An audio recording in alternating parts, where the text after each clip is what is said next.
See, when you grow up in an environment where love was inconsistent, where affirmation was missing, when you were told you were too much, too loud, not enough, or just ignored altogether, that shapes the way your heart interprets relationships.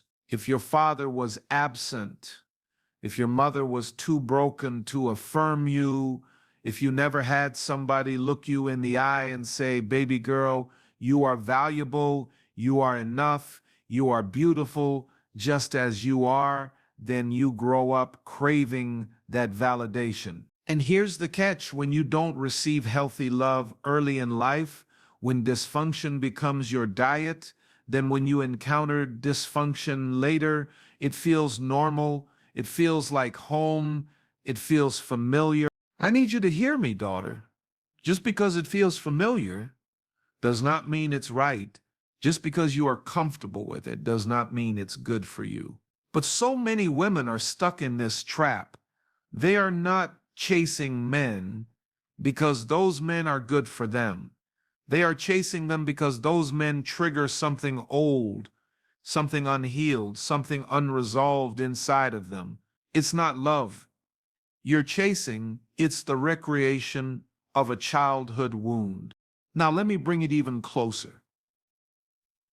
Many of you were raised around emotional neglect.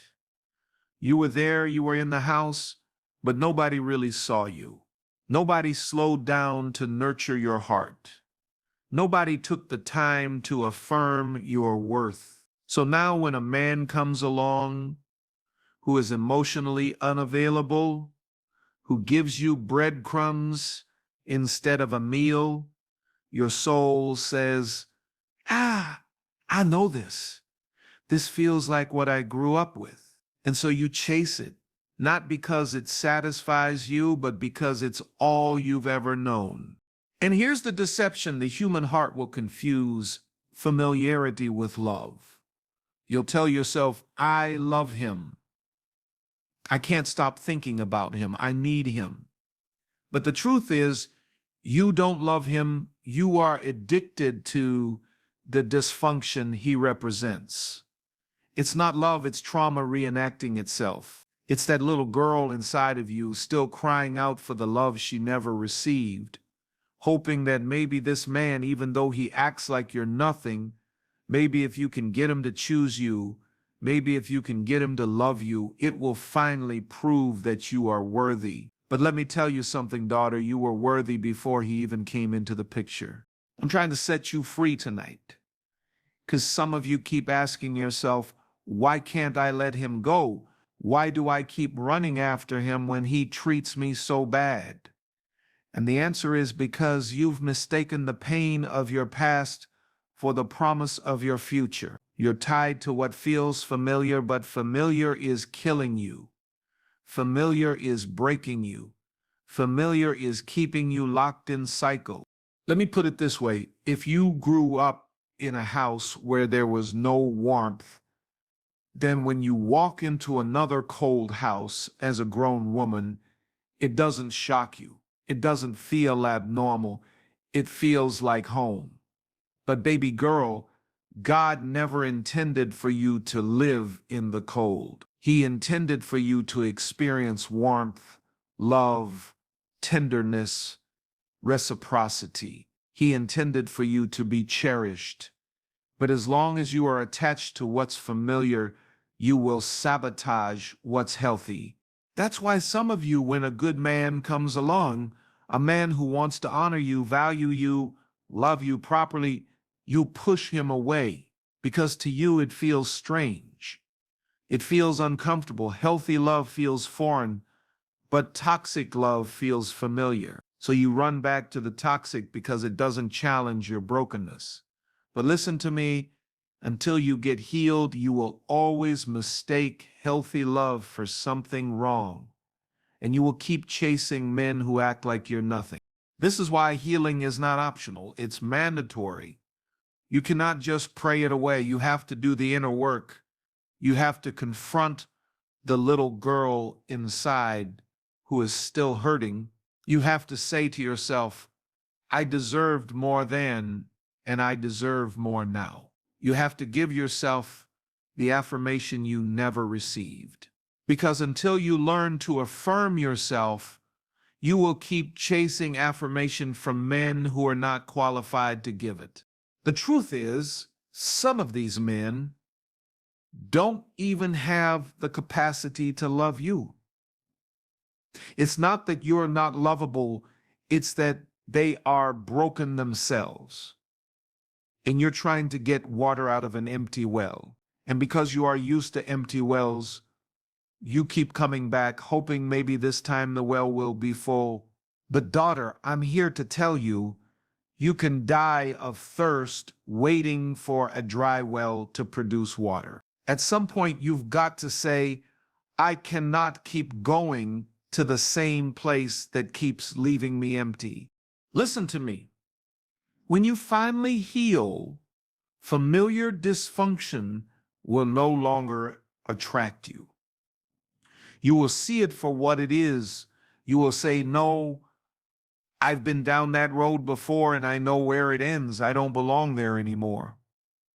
Healing gives you new eyes. Healing allows you to recognize that just because it's familiar doesn't mean it's right. And when you begin to heal, you'll stop chasing men who act like you're nothing, because you will finally know that you are everything in God's eyes. Daughter, don't let the comfort of familiarity keep you chained to dysfunction. You are not called to repeat cycles. You are called to break them. And sometimes breaking a cycle feels lonely. It feels scary because you're stepping away from everything you've ever known. But I'd rather you be alone in healing than surrounded in broken. I'd rather you sit in the presence of God, allowing Him to rewrite your story, than run after a man who doesn't even know your worth. You are not chasing him because he is special. You are chasing him because his neglect feels like what you've always known. But today, I need you to wake up and realize familiarity is not love. Dysfunction is not destiny. And brokenness is not your home. God has better for you, but you'll never step into it until you stop chasing what feels familiar and start embracing what feels whole. Daughter, listen closely, because what I'm about to share with you is one of the deepest traps women fall into without even realizing it. It's the trap of rejection. I've watched so many of my daughters run themselves ragged chasing after men who mistreat them, and when you look at it from the outside, it makes no sense. But from the inside, it feels almost irresistible. Why? Because rejection has become an addiction. You're not in love with that man, you're addicted to the cycle of being denied, ignored, and pulled back in. Now, let's unpack this carefully. Rejection is painful, but pain can also be addictive.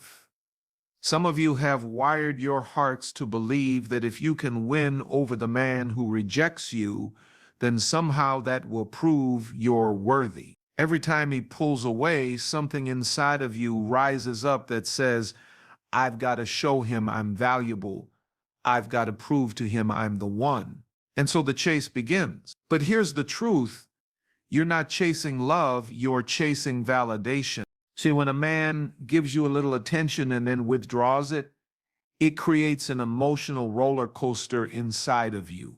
The highs feel so good because they are so rare. When he texts you after ignoring you for days, you light up. When he finally decides to show a little affection, you feel like you've been rescued. But notice something, daughter. You're only rejoicing because you've been starving. He's not actually giving you love, he's giving you crumbs. And when you're addicted to rejection, crumbs feel like a feast. This is why some of you can't let go. You say, I know he's no good for me. I know he doesn't value me, but I just can't stop thinking about him. It's because your soul is hooked on the push and pull. You've confused the drama of rejection with the depth of love. But love does not come in pieces. Love is not a game of hide and seek. Love does not make you feel like you're begging for what should be freely given. Let me talk to you straight. The addiction to rejection is rooted in insecurity. Somewhere along the way, life told you you're not enough. Maybe it was a parent who overlooked you. Maybe it was a past relationship where you were betrayed. Maybe it was society constantly telling you that you don't measure up. And so now, when a man rejects you, it confirms what you already secretly believe about yourself, that you're not good enough. But because you can't stand that thought, you work overtime trying to reverse it. You chase the rejecter, hoping to turn him into the acceptor. You want the man who says you're nothing to one day say you're everything. Let me take you deeper. Rejection, addiction creates a false sense of achievement. You think if I can just win him over, I'll prove my worth to him and to myself. But here's the lie. Even if you win him, you still lose because you had to lower yourself, sacrifice your dignity, compromise your standards, and chase what was running away. That's not winning. That's losing yourself. And let me tell you something, anything you have to beg to keep was never truly yours. You see, when you are whole, you won't be moved by rejection. You'll recognize that rejection is just redirection. You'll see a man pulling away, and instead of chasing him, you'll thank God for removing him. But when you're addicted to rejection, you don't see his absence as protection. You see it as a challenge. And so you spend your precious years pursuing what God Himself is trying to protect you from. Now, I need you to catch this. The enemy knows how to use rejection as a hook.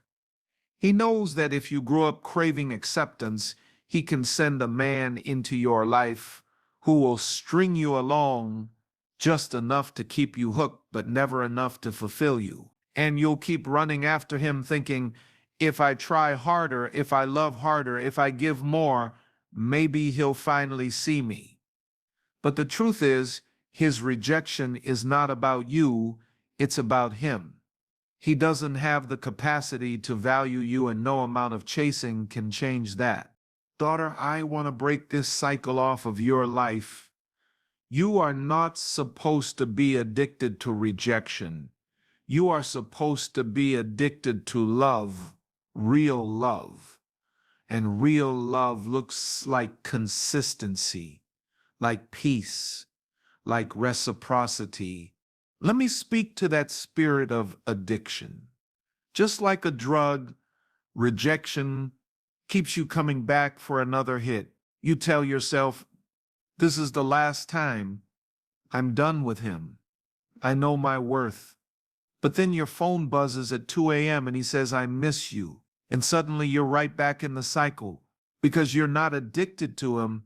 You're addicted to the hope of finally being chosen. You're addicted to the fantasy of him waking up one day and realizing what you're worth. But daughter, that day may never come. And you cannot spend your life waiting on a man to realize what God already declared over you. You've got to detox from rejection. That means going cold turkey on chasing men who treat you like nothing. That means cutting off the late night calls, deleting the number, blocking the access, and then going into the presence of God to let Him heal the broken places inside of you. Because until you heal, you'll keep mistaking rejection for romance. I want you to picture yourself as a daughter of the king. Do you think a princess sits around begging for a man to recognize her worth? Do you think she lowers her crown every time someone refuses to see her value? No, she stands tall. She knows who she is, and she waits for someone who sees her for what she already is. You've got to carry yourself the same way. So, daughter, here's the truth. You are not addicted to him. You are addicted to the chase, addicted to the drama, addicted to the hope of turning rejection into approval. But today I declare that addiction is broken. You don't need his yes to validate you. You don't need his acceptance to prove your worth. You were already accepted by God, already chosen, already loved before the foundation of the world. And when you embrace that truth, you will stop running after men who act like you're nothing, because you'll know beyond a shadow of a doubt that you are everything in the eyes of your Father. Daughter, let me lean in right here, because this is one of the greatest battles you will ever face in your relationships, the battle of value. The reason so many women chase men who act like they are nothing is because they carry a misplaced sense of value.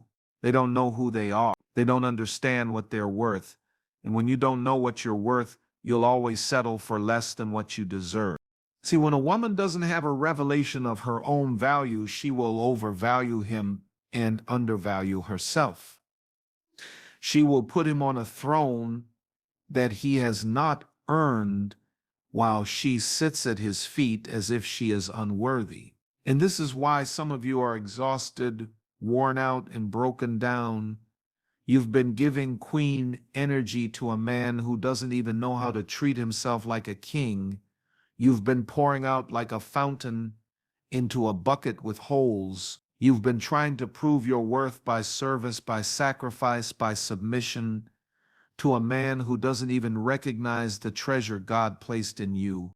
Hear me, daughter, your value is not determined by how a man treats you. A man can ignore a diamond, but that does not make the diamond less valuable. A man can step over gold, but that does not reduce the worth of the gold. Just because someone mishandles you does not mean you are cheap. It means they lack the capacity to recognize your value. And yet, too many women, when a man mishandles them, they conclude, I must not be worth much. No, baby girl, he just doesn't have the eyes to see. Let me tell you where the misplaced sense of value comes from. It comes from trying to measure your worth by the wrong standards. Society has told you that your value is in your appearance, your shape, your hair, your skin tone, your degrees, your bank account, or whether or not you've got a man on your arm. So when you don't meet those shifting, shallow standards, you start to believe you're less than, but God never defined you by those things. God said, you are fearfully and wonderfully made. That means you were valuable before you lost the weight, before you got the degree, before you had the relationship. Your worth is intrinsic. It's built into you by the one who created you. I've got to say this, men can sense when a woman doesn't know her value. They can see it in the way you tolerate nonsense. They can hear it in the way you laugh off disrespect. They can feel it in the way you keep showing up even when they don't show up for you. And there are some men who will exploit that. They will use your misplaced value to keep you chasing them while they give you nothing in return. They know you'll keep trying because you've convinced yourself that if you just give a little more, maybe he'll finally recognize you. But let me shake you out of that lie. No man will ever see in you what you refuse to see in yourself. A crown does not beg to be noticed. It shines because it knows it's a crown.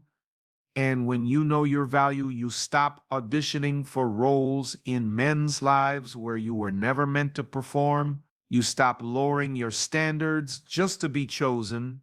You stop shrinking yourself just to fit into his world. Now, let me talk to you about the danger of misplaced value. When you don't know your worth, you will start to see yourself through the lens of his neglect. You'll say things like, if he doesn't call, maybe I'm not interesting enough. If he doesn't commit, maybe I'm not wife material. If he cheats, maybe I wasn't enough to satisfy him. But daughter, that's the lie of misplaced value. His behavior is not a reflection of your worth. It's a reflection of his character. Don't confuse the two. It breaks my heart to see my daughters wasting themselves on men who act like they're nothing, because I know the truth. You are everything in the eyes of God. You are royalty. You are chosen. You are a masterpiece. But if you don't wear your crown, if you don't own your identity, you will keep giving discounts to men who cannot afford you. And let me tell you something, when you keep offering discounts, people will never pay full price. This is why you must reset your value system. Stop measuring yourself by whether or not he calls you back. Stop determining your worth by whether or not he commits to you. Stop defining yourself by whether or not you're in a relationship. Your worth is not up for debate. Your worth is not negotiable. Your worth is not determined by his opinion. Your worth was set by God, and it cannot be reduced. Let me give you a picture. Imagine you had a painting worth millions of dollars. If someone came along and said, I'll give you $20 for it, would you accept? Only if you didn't know what it was worth. If you understood its true value, you'd laugh at the offer, because you'd know it was insulting. But daughter, when you let a man treat you like an option, when you let him give you crumbs and call it a meal, when you keep chasing him while he ignores you, you're selling yourself for $20 when you're worth millions. It's time for you to adjust your crown. It's time for you to stop bowing down to men who don't recognize your value. It's time for you to stop chasing men who act like you're nothing, because you are not nothing, you are something, and not just something, you are everything God said you are. When you know your value, you will no longer beg for attention. You will no longer compete for his affection. You will no longer waste your time on men who don't deserve you. You'll simply say, if you can't see me, that's your loss. If you can't value me, that's your issue. But I refuse to lower myself just to fit into your small vision of me. Daughter, misplaced value is a trap, but today you can break free. Start seeing yourself as God sees you. Start speaking to yourself like you matter. Start carrying yourself like the queen you are. Because when you recognize your value, you won't have to chase anyone. Value attracts value. And the man who is meant for you will recognize you, respect you, and cherish you, because he will see what you already know about yourself. Daughter, I need you to hear me carefully, because this right here is one of the greatest lies that's been whispered into the ears of women for generations. The world has programmed you, society has conditioned you, culture has brainwashed you into believing a narrative that is not of God. And the lie is this: your worth as a woman is only complete if you have a man. That's why so many of you keep chasing men who act like you're nothing. It's not because they're worthy of your pursuit. It's because the culture told you that having any man is better than having no man. And daughter, that is a dangerous lie. From the time you were a little girl, you were surrounded by images and messages telling you that your life was incomplete without romance.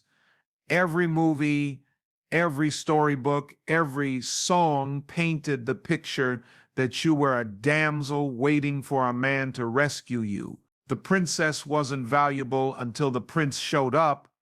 The girl wasn't complete until she was chosen. And so now, as a grown woman, even if you are successful, educated, intelligent, and spiritually strong, somewhere deep inside, you feel a pressure that says, if I don't have a man, I don't matter. That pressure pushes you to chase men who act like you're nothing, because you've been told it's better to have somebody than to be seen with nobody.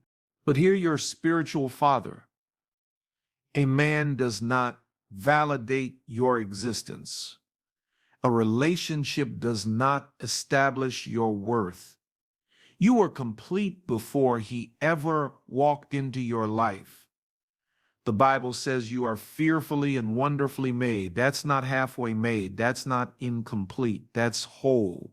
That means whether you are single, dating, engaged, or married, your worth does not shift. You are already enough. The tragedy is that so many women live under the weight of cultural lies. You see your friends getting married and you start feeling like you're behind. You see posts on social media of couples vacationing and posing, and you start questioning yourself, what's wrong with me? Why hasn't anyone chosen me? And because of that, you start lowering your standards. You start tolerating disrespect. You start chasing men who don't even see your value, all because you don't want to be left out of the story society told you that you're supposed to live. But daughter, let me tell you something powerful. Being chosen by the wrong man is not a blessing. It's a burden. And the culture won't tell you that. The culture won't show you the sleepless nights, the tears cried in silence, the years wasted in relationships with men who only drained you. They just tell you, get a man. And so you go chasing after one, even if he acts like you're nothing. I came to tell you today that you don't need a man to validate you.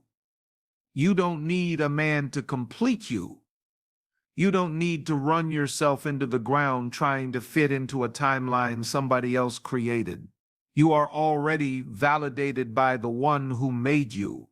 You are already complete in Christ, and until you believe that, you'll keep falling for the lies of culture. Let's be real. Some of you are stuck with men who disrespect you, who cheat on you, who belittle you, all because you're afraid of what people will say if you're single. You're afraid of being labeled.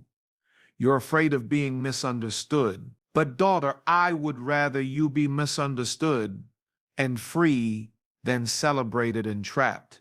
I would rather you walk alone in peace than walk with a man in bondage. The culture has convinced you that your biological clock is ticking, that your value is expiring with time. But let me tell you something, you are not milk in the refrigerator, you are fine wine. Your value doesn't decrease with time, it matures, it deepens, it grows richer, and the right man, the man God has for you, will see that. But as long as you're chasing men who treat you like you're nothing, you'll miss the one who was actually sent for you. I know the world tells you that singleness is a curse, but let me flip that. Singleness is a season of preparation. It is a divine opportunity for you to heal, to grow, to discover your purpose, to cultivate your gifts, and to walk in your calling without distraction.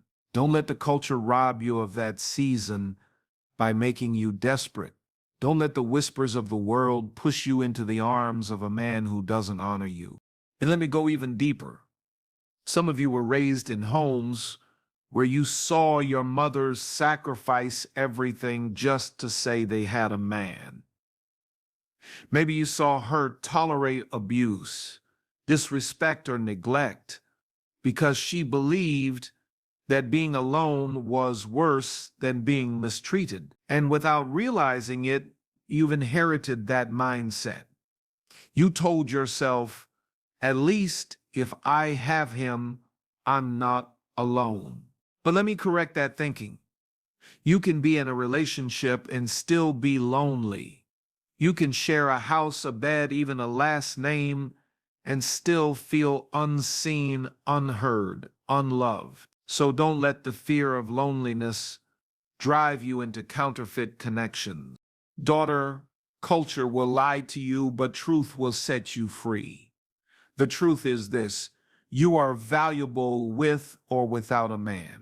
You are chosen with or without a ring. You are whole with or without someone sitting next to you. And when you really know that, you'll stop chasing men who act like you're nothing. Instead, you'll wait, you'll rest, you'll trust God's timing, because you'll know that the one he sends won't need chasing.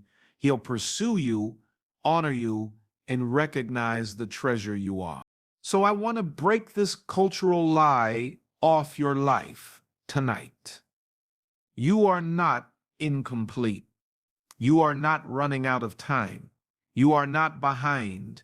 You are exactly where God wants you to be. And when you stop letting the culture define you, you'll stop lowering yourself for men who don't deserve you. Daughter, the culture says you're nothing without a man, but heaven says you're everything in Christ. Who will you believe? The culture that lies or the God who made you? When you choose God's truth, you'll walk differently, you'll love differently, you'll wait differently, and when the right man comes, he won't have to convince you of your worth. He'll simply confirm what you already knew all along. Daughter, I want you to really settle your spirit as I share this with you, because this is a big one. One of the main reasons so many women end up chasing men who act like they are nothing is because they have confused pursuit with love. Somewhere in your mind, you've equated the struggle, the chase, the drama, the uncertainty with what real love is supposed to feel like. And that confusion has you running in circles, chasing after people who were never sent to love you in the first place. See, a lot of women were taught, if you want love, you've got to fight for it. If you want a man, you've got to hold on to him no matter what. If he pulls away, chase him harder. If he ignores you, love him more. If he mistreats you, prove your loyalty. And because you've internalized that thinking, you now confuse the act of pursuit with the presence of love. You think love is supposed to be hard, supposed to be painful, supposed to make you sweat and bleed just to keep it alive. But that's not love, that's dysfunction dressed up as devotion. Let me break it down.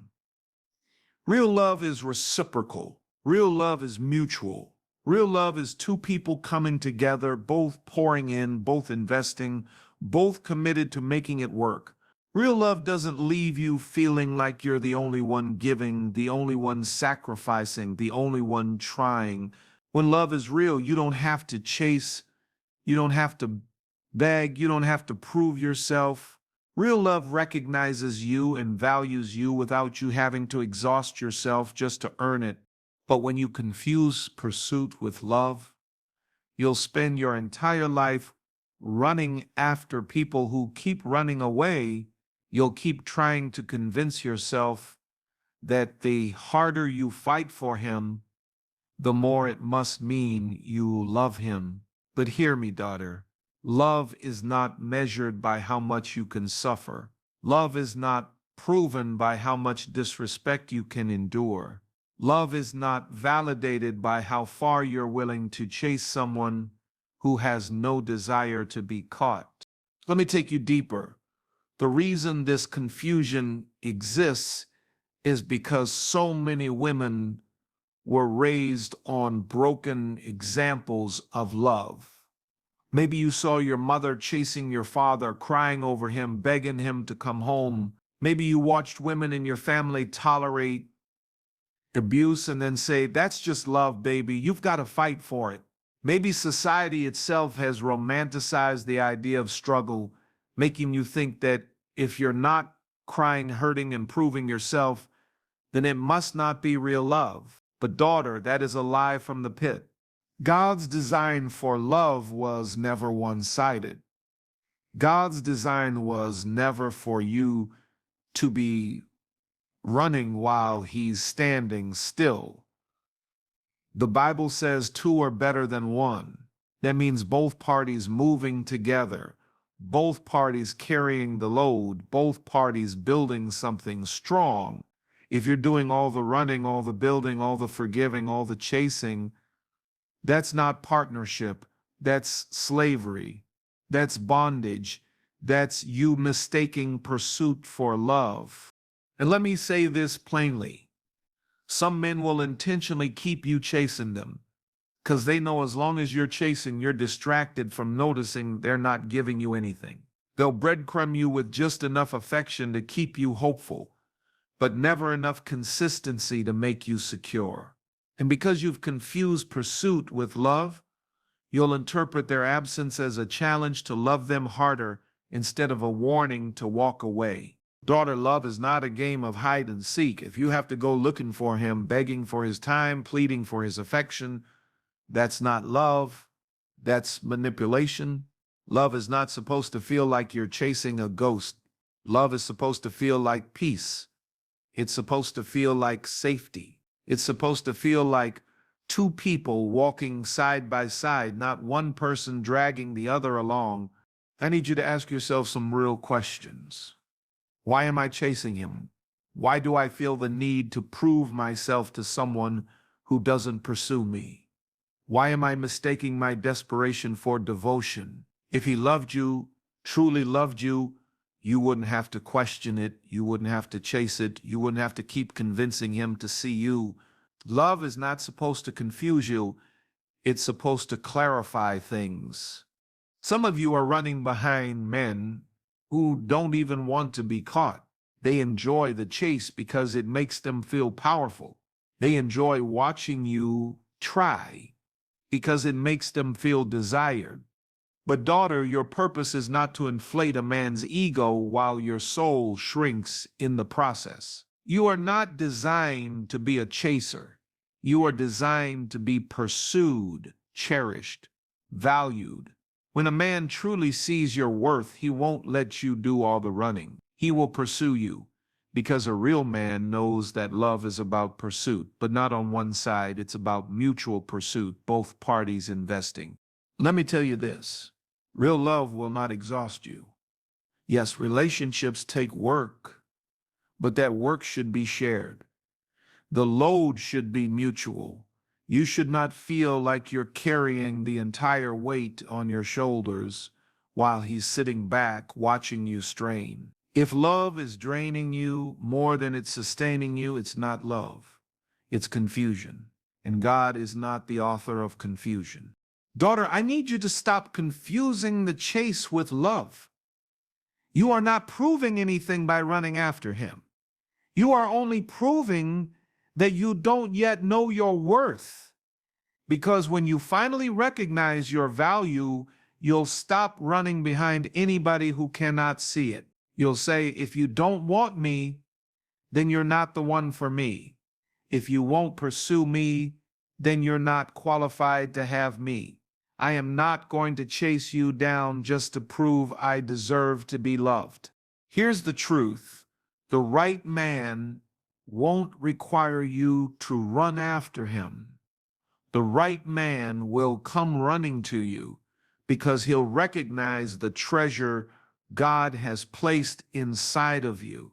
The right man will match your energy, match your commitment, match your pursuit. He won't make you question, won't make you beg, won't make you chase. He will show you that love doesn't have to be a marathon. It can simply be two people walking side by side into destiny. So, daughter, stop running.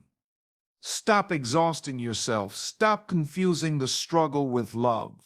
Stop chasing men who act like you're nothing. Real love is not found in the chase. It's found in the connection. And until you embrace that truth, you'll keep confusing pain for passion, dysfunction for devotion, and pursuit for love. But today, I need you to let that lie go. Today, I need you to understand that love is supposed to meet you where you are. You don't have to chase what was sent by God. What's for you will recognize you, pursue you, and meet you in the middle. Daughter, let me slow this moment down because I need you to lean in with all of your heart. This key right here is one of the deepest roots behind why so many women chase men who act like they're nothing. It's because they don't know the power of self-worth. Hear me when I say this. When a woman doesn't truly see her value, she will accept anything, tolerate everything, and settle for far less than what she deserves. But when a woman wakes up to her worth, she becomes unstoppable. See, the problem is not that you're not valuable. The problem is that you don't realize how valuable you are. Imagine a queen walking through her palace with her crown tilted, diamonds slipping off, robes dragging, acting like she's just another servant. That's what it looks like when a woman doesn't know her worth. She has royalty in her DNA, but lives like a peasant because she hasn't realized who she is. And daughter, too many of you have been walking like that, royalty dressed in rags because no one ever taught you to wear your crown. When you don't know your worth, you become blind to your own brilliance. You can walk into a room full of men and not even realize that you're the light. You will shrink, you will play small, you will beg for validation when you should be standing tall, letting your presence speak for itself. A woman who doesn't know her worth will allow a man to talk to her any kind of way, treat her any kind of way, because she doesn't believe she deserves more. And that's why you chase men who act like you're nothing, because deep down, you believe that maybe you are nothing. But let me tell you the truth, you are everything. God did not design you as an afterthought. He crafted you with precision. You are fearfully and wonderfully made. He placed treasures in you that the world has never seen. He wrapped you in grace and covered you in glory. You are not cheap, you are priceless. But until you see that for yourself, you will keep lowering yourself for men who cannot even afford the value that you carry. Let me break it down. When a woman knows her worth, she does not beg for attention, she attracts it. When a woman knows her worth, she doesn't have to chase, she gets pursued. When a woman knows her worth, she doesn't compete with anyone else because she understands that what she carries cannot be duplicated. But when a woman doesn't know her worth, she will settle for the bare minimum and call it love. This is why so many women stay in toxic cycles. He doesn't call you back, but you convince yourself, at least he calls sometimes. He doesn't commit, but you tell yourself, at least I'm not alone. He disrespects you, but you whisper, at least he's here. That's not love. That's lack of self-worth. That's you lowering the bar so low that anybody can step over it.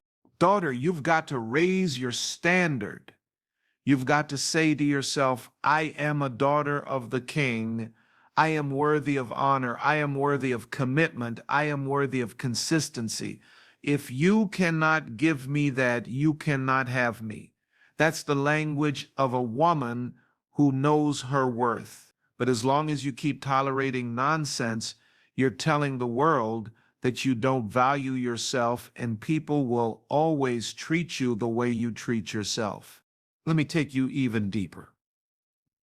Many of you confuse humility with low self-worth. You think being humble means shrinking, playing small, dimming your light. No, daughter. Humility is knowing who you are and not needing to prove it. Humility is power under control. But low self-worth is denying who you are, believing lies about yourself, and accepting mistreatment because you think you deserve no better. Those are not the same. God called you to be humble, yes, but he never called you to be dishonored. And let me say this, when you finally recognize your worth, you won't be afraid of being alone, because you'll know that being alone doesn't mean you're lacking, it means you're preparing. You'll understand that loneliness is better than being mishandled. You'll know that silence is better than constant disrespect. You'll carry yourself in such a way that you'd rather wait on God's best than chase after a counterfeit. Here's the danger. When you don't know your worth, you'll always be available to men who only see you as an option. They'll call you at 2 a.m. and you'll answer. They'll disappear for weeks and you'll take them back. They'll mistreat you and you'll justify it. That's what a lack of self-worth does. It blinds you to reality. But when you wake up to your worth, you'll no longer be accessible to men who don't value you. You'll say, "No, my time is too precious. My heart is too valuable. My spirit is too sacred. I cannot waste it on someone who doesn't know how to handle me." Daughter, hear me. The man who cannot recognize your worth is not your assignment. Stop trying to convince him. Stop trying to prove yourself. Stop trying to make him see what God has already declared. If he cannot see you, it's because he's blind, and it's not your job to give sight to the blind. Your job is to stand in your worth until the one with vision shows up. And let me tell you, when you finally know your worth, everything changes. Your walk changes. Your talk changes. Your energy changes. You won't even have to announce it. People will feel it. You'll walk into a room and men will know, "I can't play games with her." Because a woman who knows her worth sets the tone for how others treat her. She doesn't demand respect. Her very presence commands it. So, daughter, it's time to wake up to your worth. Stop chasing men who act like you're nothing. Stop lowering yourself just to keep someone who doesn't even value you. Stop dimming your light so that insecure men can feel comfortable. You are not desperate. You are divine. You are not an option. You are the prize.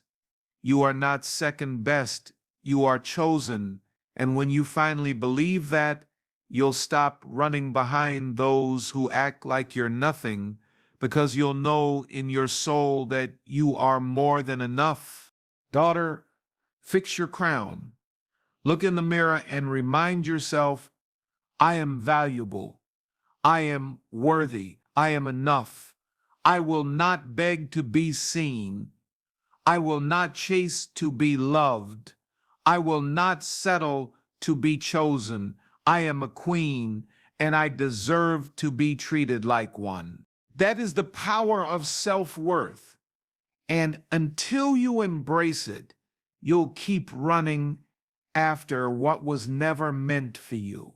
But when you do embrace it, you'll attract the love, the respect, and the destiny that God always intended for your life. Daughter, let me look you in the eye through this message, because this point right here is the chain that has been holding so many of you hostage without you even realizing it. The reason so many women keep chasing men who act like they're nothing is because of unhealed father wounds. Yes, I said it, father wounds. The absence of a father's affirmation, the absence of a father's covering, the absence of a father's consistent love creates a hole in a woman's soul. And if that wound is never healed, she will spend her whole life trying to fill it with men who cannot fix it. When a girl grows up without a voice of her father telling her she's beautiful, telling her she's worthy, telling her she's enough, she develops a craving for male validation. And daughter, hear me. When validation becomes your addiction, you will chase anybody who offers you a drop of attention. It doesn't matter if he's raggedy. It doesn't matter if he's unavailable. It doesn't matter if he's disrespectful. If he looks your way, you'll run after him, not because you really love him, but because you're trying to heal that father-shaped hole in your heart. See, the father is supposed to be the first man who teaches a woman how men should treat her. He's supposed to model honor, consistency, and protection. But when that's missing, a daughter doesn't know the difference between affection and manipulation. She doesn't know the difference between attention and love. She doesn't know the difference between being valued and being used. And so she ends up confusing mistreatment for passion, games for pursuit, and inconsistency for love. That's how deep the wound runs. Some of you right now are still bleeding from the fact that your father wasn't there. Maybe he was physically absent. Maybe he was emotionally unavailable. Maybe he was present in body, but not in spirit. Whatever the case, his absence planted a seed of rejection in your soul. And now, every time a man ignores you, every time a man acts like you're nothing, that old wound gets triggered. And instead of walking away, you chase harder, thinking, if I can make this man choose me, it will erase the pain of my father not choosing me. But daughter, let me tell you the truth. No man can heal that wound, but you cannot sleep it away. You cannot drink it away. You cannot shop it away. And you certainly cannot chase it away through a man who doesn't care about you. I need you to understand this clearly. A father's absence does not define your value. His inability to love you does not diminish your worth. His silence does not erase your significance. You were valuable before he left. You were valuable while he was gone, and you're valuable now. But as long as you keep measuring yourself by what he didn't do, you'll keep running after men who treat you the same way. Here's what happens. Unhealed father wounds create a pattern of chasing men who resemble that wound. If your father was emotionally unavailable, you'll be attracted to men who withhold affection. If your father was inconsistent, you'll find yourself drawn to men who come and go. If your father was controlling or abusive, you'll feel strangely connected to men who mistreat you because your subconscious mind equates that dysfunction with love. You see how dangerous that is? Without healing, your past becomes your pattern. But here's the good news. Cycles can be broken. Just because your father didn't affirm you doesn't mean you have to live unloved. Just because your father abandoned you doesn't mean every man will. Just because your father didn't see your value doesn't mean you don't have value. You can rise above it. You can heal from it. But healing begins when you stop chasing men to fill that hole and you let God step in as your heavenly Father. You need to hear this. Stop expecting men to be your father. A husband cannot heal your father wound. A boyfriend cannot give you back what your father never gave you. That is unfair to them and destructive to you. Because what will happen is you'll keep demanding a man to fill a role he was never designed to fill. And when he fails, you'll be broken again. That's why you've got to get healed before you try to get whole with somebody else. Some of you keep wondering why you keep ending up with the same type of man. It's not a coincidence. It's a wound. That wound is choosing for you. That wound is leading you. That wound is whispering, this feels familiar, and because it feels familiar, you mistake it for love. But daughter, familiar doesn't mean healthy. Familiar doesn't mean godly. Familiar doesn't mean good. Sometimes familiar means dysfunctional, and it's time to break free from it. I came to tell you that your healing begins the moment you stop running behind unavailable men and start running into the arms of God. The moment you stop saying, why didn't he love me? And start saying, thank you, Lord, for loving me. The moment you stop defining yourself by who walked away and start defining yourself by who stayed. Hear me, you are not broken beyond repair.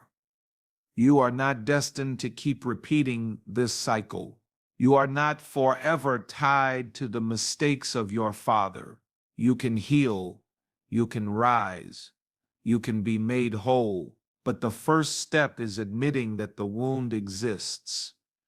Stop pretending you're fine. Stop numbing the pain with another man's attention. Stop lying to yourself that chasing him will finally make you feel enough.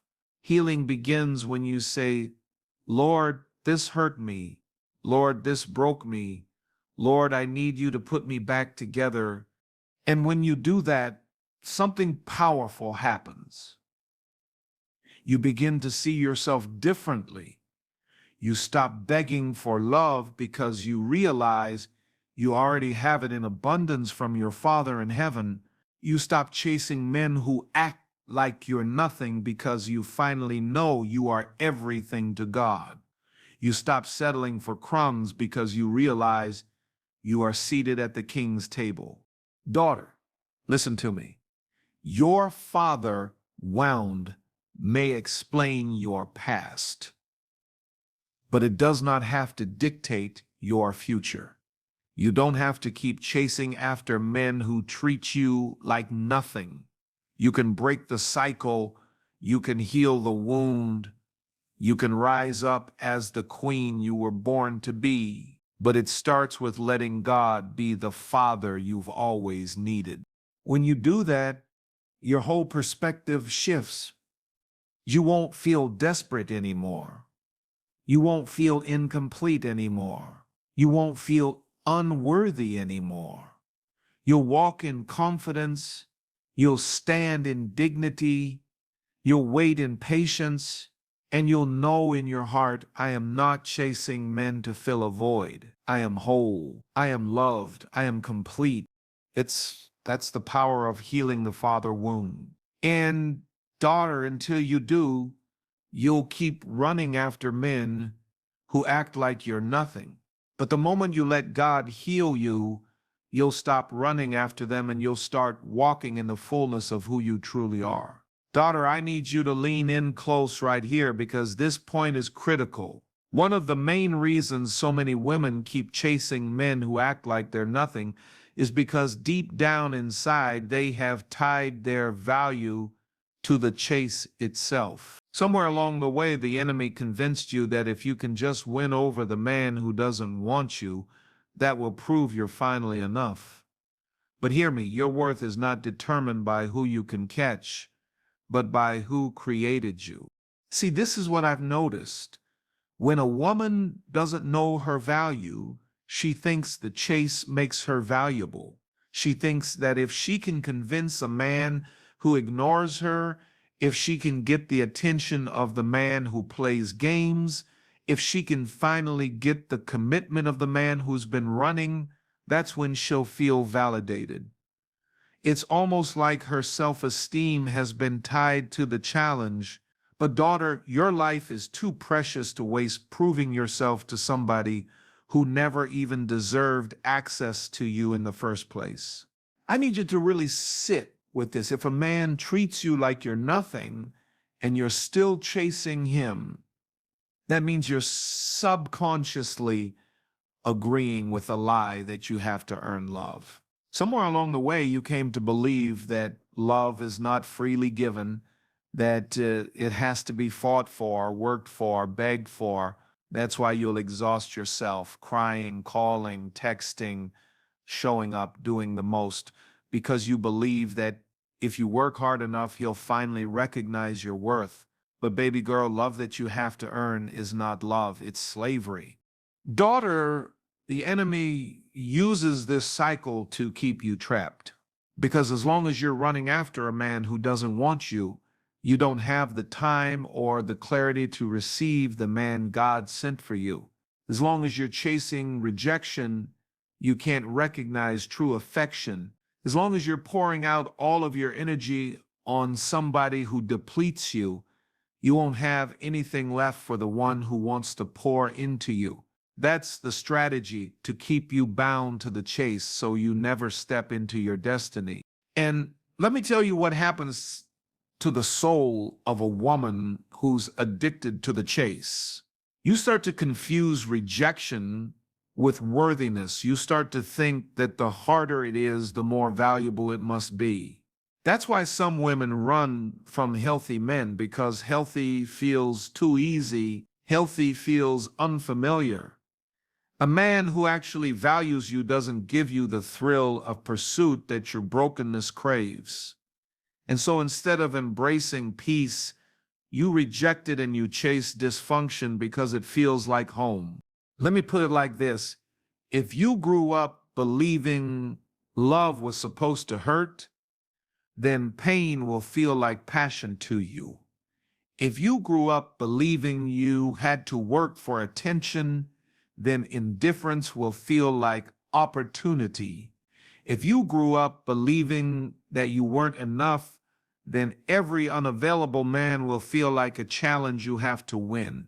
That's why you keep chasing men who act like you're nothing, not because you love them, but because you think conquering them will prove your worth.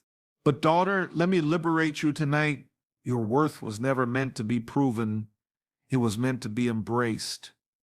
You don't have to chase a man to validate your existence. You don't have to beg for attention to prove you're lovable. You don't have to settle for crumbs to show you deserve the feast. You are already chosen. You are already loved. You are already valuable. God put his seal of approval on you before you ever entered the womb, and no man's acceptance or rejection can add to or take away from that truth. I want to challenge you right here. Stop tying your value to whether he chooses you. Because if a man's choice can make you feel valuable, then his rejection can make you feel worthless.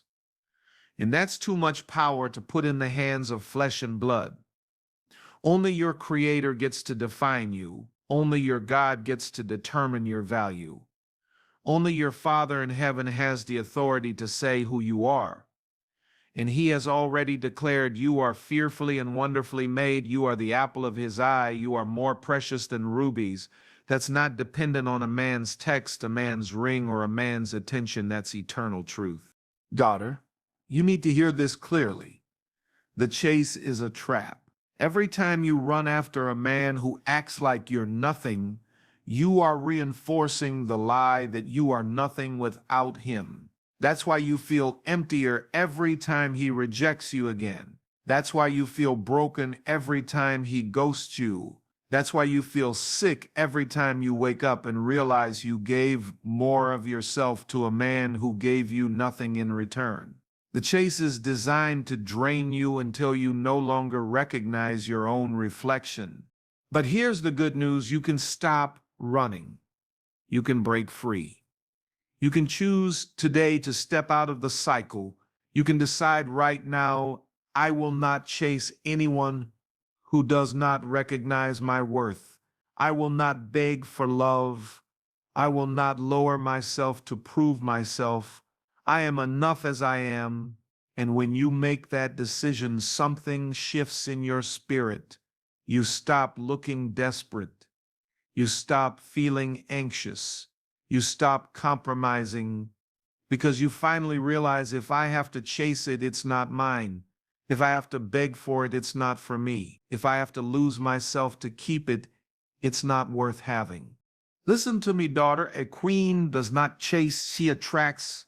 A queen does not beg, she sets standards. A queen does not lower her crown to fit in somebody's world, she makes him rise to hers. You've been acting like a beggar when you were born royal. You've been chasing scraps when you were meant to feast. You've been trying to prove what God already established. Stop running after men who act like you're nothing and start walking like the queen you are. And let me add this: when you finally stop chasing, the right man will pursue you. The right man won't need you to prove your value because he'll see it immediately. The right man won't make you beg for attention because he'll give it freely. The right man won't play games with your heart because he'll protect it. But you'll never see him as long as you're blinded by the chase. So, daughter, hear my heart. Untie your worth from the chase. Stop making unavailable men the standard of your value. Stop believing the lie that conquering rejection proves you're enough. You are enough right now. You don't need his validation to confirm it. You don't need his attention to establish it. You don't need his love to complete it. God has already declared you complete in him. And when that truth settles into your spirit, you'll finally be free. Free from desperation, free from cycles, free from toxic chases, free from unworthy men. You'll walk with a new confidence. You'll stand with a new authority. You'll live with a new peace. And the next time a man acts like you're nothing, you won't chase him. You'll smile, adjust your crown, and keep on walking. Because you'll know beyond the shadow of a doubt that you are everything God says you are. Daughter, let me tell you something that will change the way you see this entire struggle. The reason so many women keep chasing men who act like they're nothing is because they don't understand the spiritual principle of sowing and reaping. Whatever you sow into, you will reap from. If you keep sowing into rejection, you'll keep reaping heartache. If you keep sowing into men who dishonor you, you'll keep reaping dishonor. If you keep sowing your time, your body, your mind, and your spirit into men who deplete you, don't be surprised when all you harvest is emptiness. It's not that God doesn't have better for you. It's that you keep investing your seed in barren ground. Now, let me break it down so you can catch this revelation. Every relationship is a field. Every man you give your time, your emotions, your body, your energy to, that's a field. And the question you need to ask yourself is, what am I sowing into this field, and what kind of harvest will this field produce? See, the tragedy is that so many women are sowing their best seed into dead soil. You're giving the best years of your life, the best of your beauty, the best of your body, the best of your love, the best of your prayers to a man who cannot produce a harvest with you. And the enemy has you convinced that if you just keep sowing long enough, if you just keep pouring long enough, eventually this barren soil will produce fruit. But daughter, dead ground doesn't come alive because of your effort. It comes alive only if God breathes on it, and God never breathed on relationships rooted in dishonor, manipulation, and rejection. See, when a woman doesn't know her worth, she doesn't evaluate soil, she just sows. She gives her heart to whoever shows her a little attention. She gives her body to whoever tells her she's beautiful. She gives her loyalty to whoever texts her at midnight. And then she wonders why she feels drained, why she feels used, why she feels unseen. It's because she hasn't understood the principle: you cannot expect a harvest from a field that is incapable of producing. But let me go deeper. Some women actually confuse the weeds with the fruit. Because when you've been chasing men who act like you're nothing, they will give you just enough weeds to make you believe fruit is coming. They'll give you a compliment here, a night together there, a little attention when they feel like it. And because you're starving for affirmation, you'll confuse weeds with a harvest. But weeds don't feed you, daughter. Weeds choke you. Weeds drain the life out of you. Weeds take up space that fruit was meant to grow in. And that's why you're suffocating, not because you're not sowing, but because you've mistaken weeds for fruit. Now listen closely, because this is where it shifts. When you recognize your value, you become a wise sower. You stop casting your pearls before swine. You stop pouring your oil into empty vessels. You stop giving your best years to men who can't even spell commitment. You start guarding your seed. You start asking yourself before you give, will this ground produce?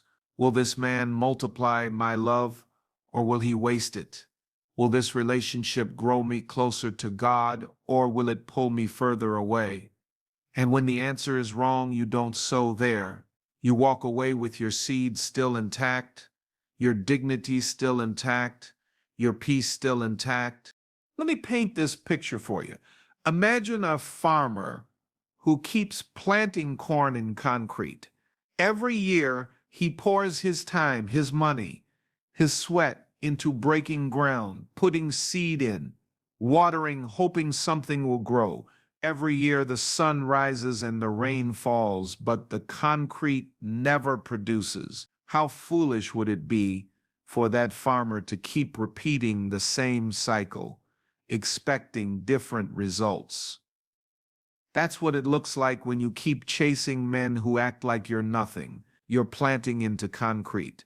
You're expecting fruit from something that was never designed to produce it. But daughter, here's the hope. You can choose to sow differently. You can choose to redirect your seed instead of sowing into rejection, sow into healing. Instead of sowing into dishonor, sow into your own self-worth. Instead of sowing into a man who can't even see you, sow into your purpose, your calling, your God-given destiny. Because when you start sowing into the right field, you'll start to reap joy, peace, love, and fulfillment. God cannot be mocked. Whatever you sow, you will reap. And if you start sowing into good ground, the harvest will blow your mind. But here's the part that requires courage. You got to uproot yourself from toxic soil. And that's hard because sometimes you've sown so much into the wrong man that you don't want to walk away empty-handed. You think, but I've given him years of my life. I've given him children. I've given him my loyalty. I can't just leave now. But daughter, hear me. It is better to walk away with nothing than to stay planted in soil that will never produce. God can restore the years the locust has eaten. God can redeem your time. God can give you beauty for ashes, but he cannot bless a field he never assigned to you. And let me speak prophetically over your life. When you stop chasing barren ground and start waiting on God's ground, you're going to see a harvest like never before. The man who's for you will not need to be chased because he'll be pursuing you. The relationship God has for you will not drain you. It will multiply you. The love you've been praying for will not break you down. It will build you up. But you'll never see that harvest until you stop sowing into soil that treats you like nothing. So I say this in love, daughter. Guard your seed. Guard your heart. Guard your value. Stop throwing your pearls into the hands of men who can't even recognize treasure when they see it. Stop wasting your time chasing someone who only offers you weeds. Stop believing that your effort will change concrete into soil. Your effort doesn't define the ground. The ground defines whether your effort is wasted or rewarded. When you finally embrace this truth, you'll stop chasing men who act like you're nothing because you'll realize that's bad soil. And you'll wait for the man who honors your seed, waters your growth, and multiplies your love. And that, daughter, is when you'll see the kind of love story God always intended for you.